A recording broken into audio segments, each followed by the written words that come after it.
안녕하세요, 다월드입니다. 오늘도 역시나 여러 파이 관련 소식 공유해 드리도록 하겠습니다. 제일 먼저 파이 네트워크 KYC 과정에 업데이트가 있었습니다. 이 부분을 소개해 드릴 텐데요. 그리고 이 부분은 이미 복수의 모더님들을 통해서 이 KYC 업데이트가 진행이 되고 있다는 것을 확인을 했습니다. 업데이트가 된 부분은 KYC를 진행하는 동안 제출과 확인 페이지 등의 화면이 기존보다 더 나은 UI로 개선이 되었다고 합니다. 그리고 또 한 가지 개선된 부분은 이 KYC 라이브니스 확인 과정에서 얼굴의 왼쪽과 오른쪽을 캡처하는 기능이 추가로 출시가 되었다라고 얘기를 하고 있습니다. 우리가 라이브니스 확인 과정이라고 하는 것은 KYC 도중에 여러분의 얼굴 캡처 사진을 찍기 전에요. 여러분의 얼굴이 어떤 사진이나 AI로 조작된 이미지가 아닌 실제 사람임을 다시 한번 증명하기 위해서 여러분의 얼굴을 동영상으로 먼저 증명하는 그런 구간을 얘기를 하는데요. 그리고 그 라이브니스 확인 과정에서 조금 더 확실히 하기 위해서 몇 가지 랜덤성 질문이 나오게 됩니다.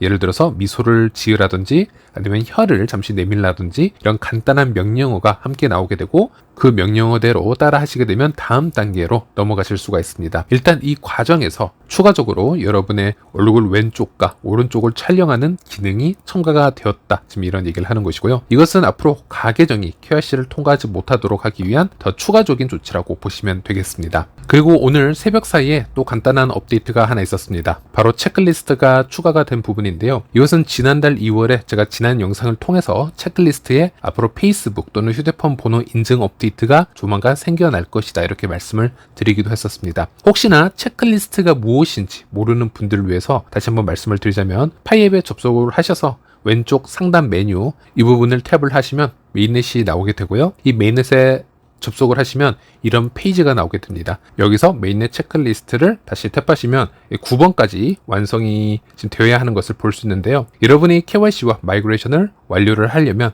이 체크리스트에 있는 이 숙제를 하나씩 이제 완성을 해 가셔서 녹색으로 만들어야 됩니다. 일단 여기에 5번이 새로 추가가 된 것인데요. 이 5번은 현재 영어로만 지금 써 있는데 이 Secure Your Account라고 해서 당신의 계정을 보호하세요 라는 뜻이 되겠습니다. 그래서 KYC와 마이그레이션을 위해서 당신의 파이 계정을 보호하시길 바랍니다 라고 얘기를 하고 있고요. 저는 이미 이전부터 제 파이 계정에 페이스북을 통한 계정 인증이나 제 휴대폰 번호를 통한 인증을 마쳤기 때문에 처음부터 녹색으로 나오는 것을 볼 수 있습니다. 하지만 아직 휴대폰 전화나 페이스북 인증을 하지 못한 분들은 이 녹색이 아닌 검은색으로 나오는 것을 확인할 수 있을 겁니다. 그래서 그런 경우에는 페이스북 인증, 전화번호 인증을 꼭 해주시길 바라겠고요. 그리고 체크리스트 5번이 이렇게 새로 추가가 되면서 다른 부분은 변한 게 없고요. 다른 체크리스트 사항이 하나씩 번호가 이제 밀렸다라고 보시면 되겠습니다. 그래서 현재는 9번까지 진행을 해야 된다라고 말씀을 드리겠고 또 이 부분은 이미 코어팀에서 이전부터 장려를 해왔던 부분인데요.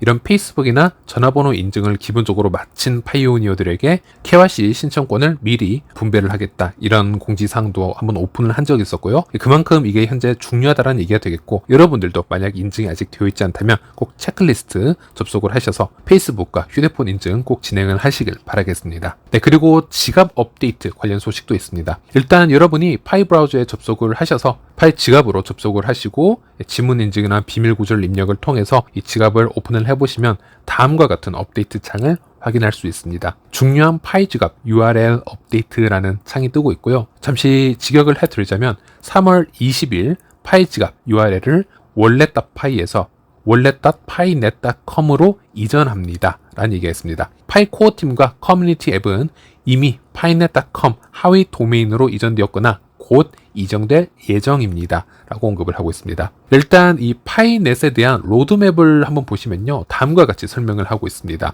앞으로 이 파이넷을 통해서 초보자들이나 파이 신규 가입자들에게 파이 채굴의 간편함을 보여서 더 많은 웹 2.0 사용자들이 이 파이 네트워크의 매력을 느끼도록 유도할 것이다 라는 설명을 하고 있고요. 그리고 그 이전에 파이 코어 팀이 잠시 언급했던 그 설명들을 종합을 해보면 파이 브라우저는 파이오니어들만을 위한 조금은 폐쇄적인 방향으로 성장을 해왔다면 이 파이넷 같은 경우에는 파이오니어가 아니더라도 좀 더 직관적으로 이 파이 생태계를 이해할 수 있도록 접근이 가능하도록 발전시키겠다라는 그런 방향을 지속적으로 보여주었었습니다. 그리고 파이넷 개발 관련 미래의 계획을 한번 확인을 해보시면요. 첫 번째로는 파이넷 채택을 촉진하고 파이넷 경험하는 신규 사용자들에게 파이 네트워크의 추가 컨텍스트를 제공하기 위해 파이넷.com과 네트워크의 기본 웹사이트인 mindpy.com을 통합을 하겠다라고 얘기를 하고 있고요. 또 이 부분을 보시면 이런 얘기를 하고 있습니다. 파이 앱 도메인은 파이 넷 도메인으로 변경이 됩니다. 이를 통해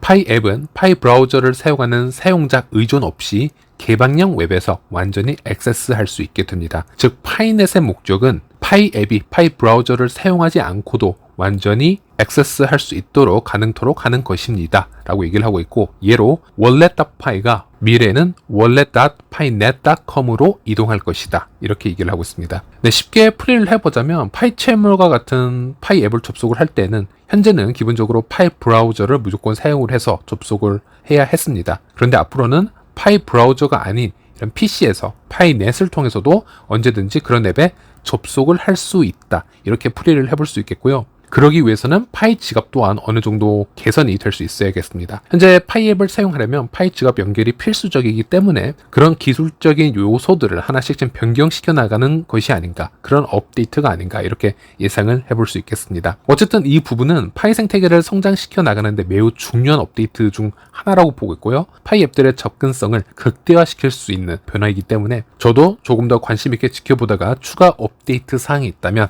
영상을 통해서 알려드리도록 하겠습니다. 네, 그리고 잠시 마이그레이션 상황도 공유를 해드리도록 하겠습니다. 현재도 마이그레이션은 지속적으로 일어나고 있습니다. 총 마이그레이션에 성공한 지갑 수는 460만 개를 돌파를 했고요. 최근 6일 동안 연속적으로 약 27,000개에서 28,000개 이상의 파이 지갑이 매일 마이그레이션에 성공한 것을 볼 수 있습니다. 그래서 이 정도 마이그레이션 속도라면 현재 상황에서 비춰보았을 때는 실망스러운 레벨은 아니다. 나름 빠른 속도로 마이그레이션이 되고 있다 이렇게 평가를 할 수 있겠고요. 중요한 건 이 마이그레이션을 담당하고 있는 지갑, GABT 지갑의 밸런스가 현재 1,400만 개 파이코인밖에 남아있질 않습니다. 그래서 좀 더 추가적인 파이 존송을 받을 필요가 있겠는데요. 이대로 계속 지속이 되고 추가적인 파이코인을 GBQQ 지갑에서 다시 받지를 못한다면 아마 오늘 정도에서 마이그레이션이 잠시 또 중지가 될 수 있다라는 얘기로 풀이가 되겠습니다. 이 부분도 한번 지켜볼 필요가 있겠고요. 그리고 한 가지 파이 온체인 데이터에서 상당히 흥미로운 부분을 발견을 해서 이 부분도 공유를 해드리겠습니다. 3월 10일 기준으로 파이 블록체인 온체인 데이터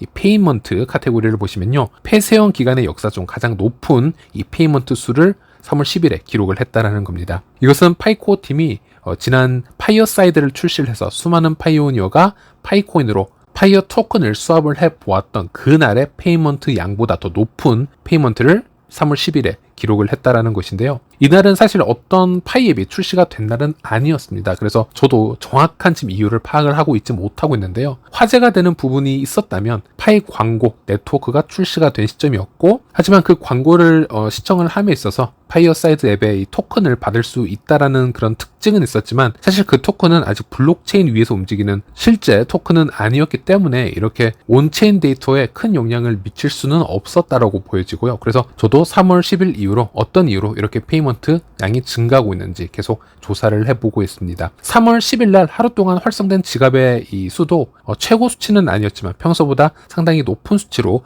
많은 지갑이 움직였던 것으로 파악이 되고 있고, 그래서 아직 정확한 이유는 나오진 않았지만은 파이 블록체인에서 이렇게 수많은 활동이 생겨나고 있다는 것은 매우 긍정적인 부분으로도 해석을 해볼 수 있겠습니다. 파이 블록체인은 하나의 국가라고 보시면 되겠고요. 여기서 페이먼트는 하나의 거래라고 보시면 되겠고, 여기서 발생하는 수수료는 이 국가에 대한 세금이라고 보시면 되겠습니다. 그리고 이 수수료라는 세금은 미래에는 블록체인을 지탱해주고 지켜주는 이 노드들의 수입으로 들어가거나 아니면 공공기금으로 사용되어지기 위해서 공용 수수료 풀에 들어갈 수도 있고요. 아니면 인플레이션을 방지하기 위해서 소각이 될 수도 있습니다. 그리고 그 많은 거래들이 생겨나면 외부에서 더 많은 개발자들과 커뮤니티가 참여를 하게 되기 때문에 국가로 비교를 해보자면 더 큰 기업들과 큰 투자들이 이어지게 된다는 것으로 비유를 해볼 수 있겠습니다. 그래서 파이 블록체인이 한 단계 더 성장을 하기 위해서는 이런 엄청난 거래를 일으키는 게 매우 필수적이다 이렇게 말씀을 드릴 수 있겠고, 그런 점에서는 이런 데이터들이 긍정적으로 해석이 될 수 있겠습니다. 네, 이번 영상은 여기서 마치도록 하겠습니다. 다음 시간에 다시 찾아뵙도록 하겠습니다. 시청해주셔서 감사합니다.